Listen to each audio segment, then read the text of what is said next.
¿Hasta dónde llegarías por salvar a millones de personas que no conoces? Yo tuve que responder esa pregunta una madrugada de 1986. Pripyat, Ucrania, no era un pueblo cualquiera, era un modelo de ciudad soviética moderna, joven, próspera y diseñada para el futuro.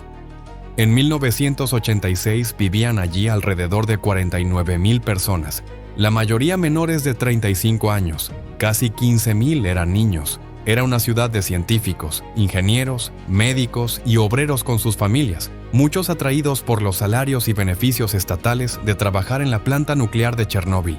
Ese era el orgullo tecnológico de la URSS. Daba energía a gran parte de la región de Kiev y simbolizaba el progreso soviético. Por eso llamaban a Pripyat la ciudad del futuro. La planta era nuestro corazón, daba luz, trabajo y sentido a la ciudad. Me llamo Alexei y en 1986 trabajaba como ingeniero en la planta nuclear de Chernóbil. Aquel 25 de abril empezó como cualquier otro día. Desayuné con mi esposa, besé a mi hijo antes de salir y tomé el autobús hacia la planta. El sol brillaba sobre Pripyat.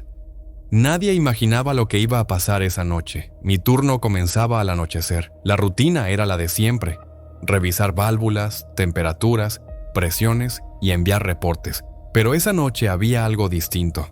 Estaba programada una prueba de seguridad para comprobar si las turbinas podían seguir generando energía unos segundos tras un corte eléctrico. Era un experimento delicado, ya pospuesto varias veces. Nadie quería hacerlo de noche, pero las órdenes venían de arriba. A las 10 empezamos a reducir la potencia del reactor 4. Los indicadores cayeron demasiado y el flujo de vapor se volvió inestable. Sabía que algo andaba mal. Se sentía en el aire. El jefe de turno, Anatoly Dyatlov, ordenó continuar y nadie se atrevió a contradecirlo. Pasada la medianoche, las luces parpadeaban y el ambiente estaba cargado.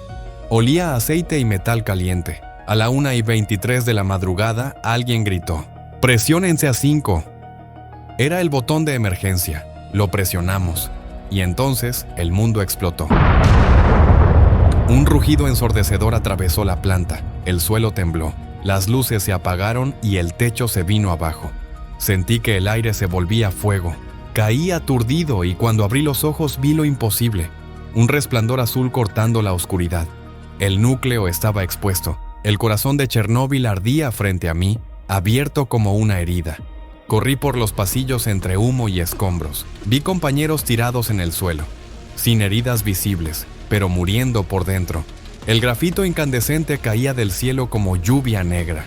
Afuera, los bomberos llegaron sin trajes protectores, sin saber que respiraban radiación pura. Yo también tenía un sabor metálico en la boca. El cuerpo me ardía, pero no había tiempo para pensar. Si el combustible fundido llegaba a tocar esa agua, habría ocurrido una explosión tan poderosa que habría arrasado la planta entera, destruyendo los otros 3 reactores y liberando una nube radiactiva imposible de contener. No se trataba solo de salvar la planta, sino de evitar el fin de un país entero. Kiev, la capital, estaba a apenas 130 kilómetros de distancia. Allí vivían más de 2 millones de personas. Si esa explosión sucedía, no serían miles los evacuados, sino millones. Las ciudades quedarían inhabitables, los ríos contaminados y el veneno nuclear se esparciría por Europa. Era el peor escenario imaginable, y nosotros éramos lo único que se interponía entre la vida y ese desastre. Ese era el peor escenario que veíamos venir. No era una hipótesis alarmista, era una posibilidad real que no podíamos permitir. Alguien tenía que drenar esa agua. Las válvulas estaban en túneles bajos, oscuros e inundados. Entrar allí equivalía a caminar bajo el colapso, con radiación en el aire y agua hasta el pecho. No era una orden que se pudiera imponer, era una decisión que había que asumir. Nos ofrecimos 3, Valery Bespalov, Boris Baranov y yo, Alexei Ananenko. Nadie nos obligó, simplemente sabíamos que alguien tenía que hacerlo. Cuando escuché la orden sentí un nudo en el estómago. No era valentía, era conciencia. Entendí que si no bajaba yo, si no lo intentábamos, podría arrepentirme por el resto de mi vida. Porque no solo mi vida estaba en juego, sino la de mi esposa, la de mi hijo, la de todos los que dormían tranquilos en Pripyat, en Kiev, en Europa entera. Si esa explosión ocurría, no quedaría futuro para nadie. Así que dije que sí, no porque no tuviera miedo, sino porque el miedo era lo único que me recordaba lo que estaba en juego. Con trajes de goma, máscaras y linternas que apenas alumbraban, bajamos a los corredores inundados. El agua nos llegaba al pecho, helada y silenciosa. Cada paso que daba sentía que caminaba dentro del fin del mundo. El sonido arriba era como un trueno retenido, el calor espeso, el contador de radiación chillando sin descanso. Una de las linternas murió y la oscuridad nos tragó unos segundos.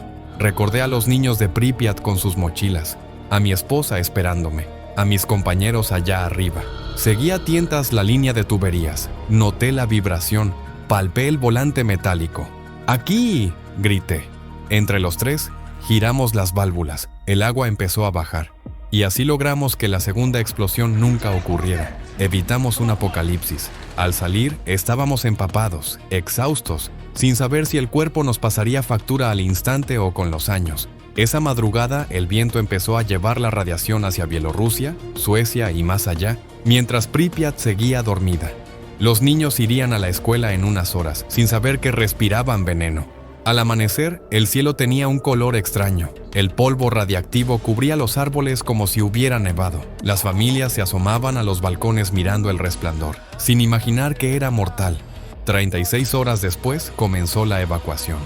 Vi a las familias subir a los autobuses. Les dijeron que volverían en 3 días. Por eso nadie empacó nada. La gente dejó comida servida en las mesas. Los niños dejaron sus cuadernos sobre los pupitres, pero nadie volvió jamás.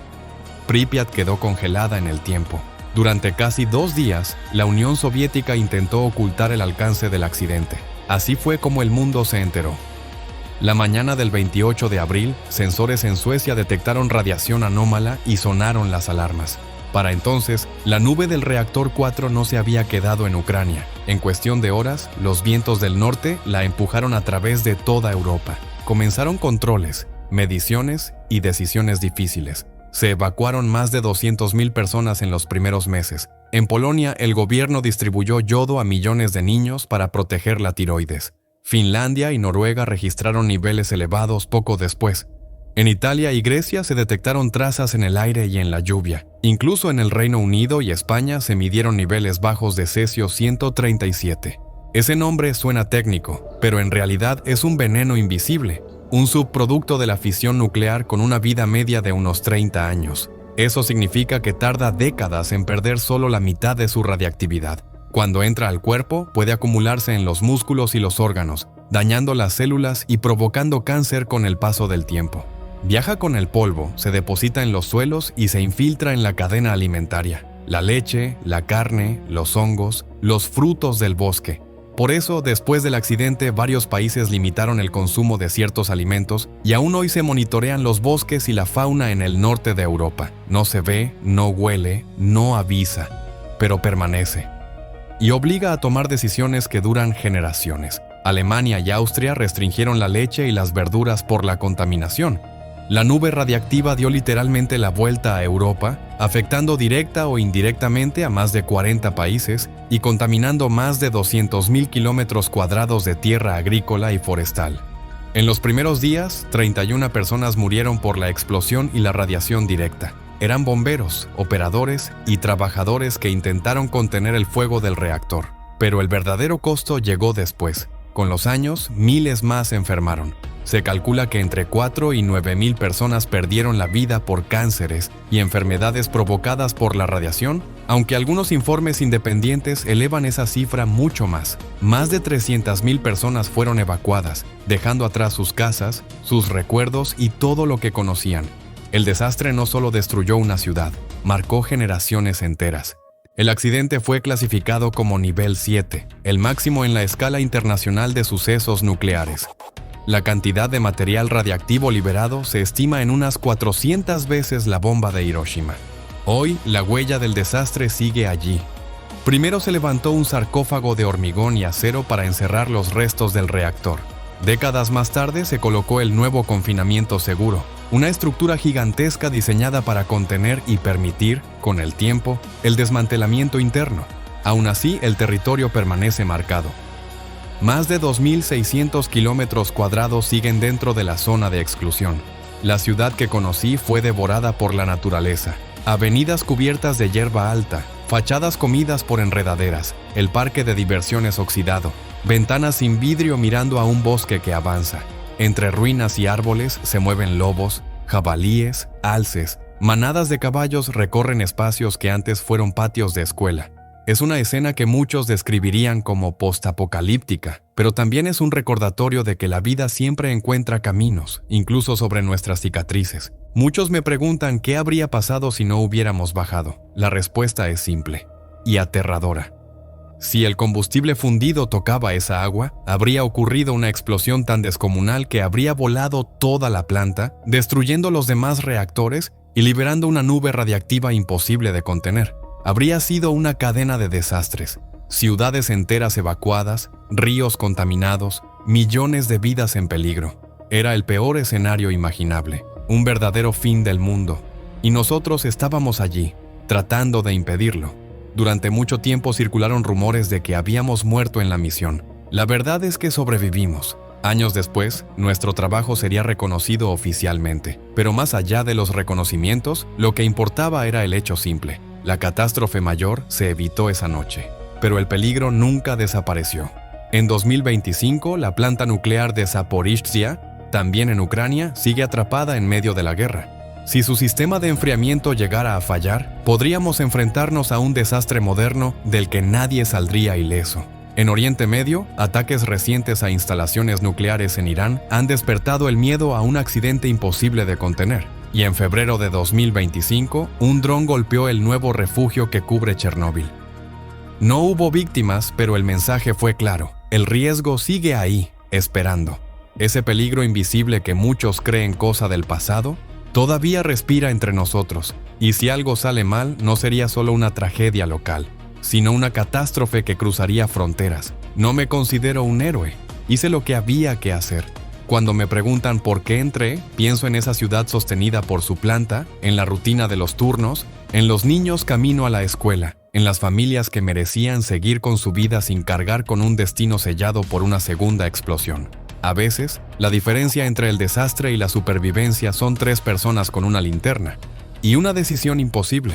Soy Alexei Yananenko y sobreviví para contarlo.